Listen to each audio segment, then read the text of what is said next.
Alden, it's your update. May pa-flowers pa nga si Alden sa birthday bash ng mga bosses ng GMA na si Miss Annette at si Miss Joy. Ayan, dala-dala pa nga ni Alden. At may birthday message din si Alden sa mga bosses. Ito yung video. Yeah. Si Alden, oh. Sweet pa nga ni Alden, eh. We're just so happy and we're very honored of your presence po with Talent Management. Maraming salamat po for taking good care of all of us. In Sparkle, of course, of all of the things that we're doing and that we're about. Yes, with Jimmy.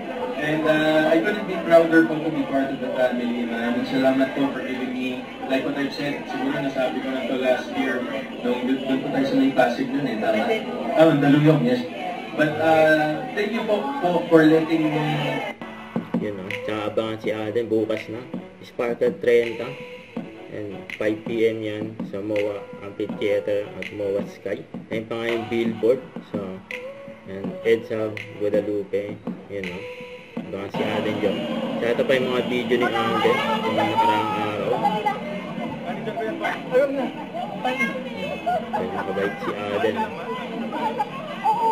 Kasi mga fans, ayun, ay nabangan pa si Alden dyan.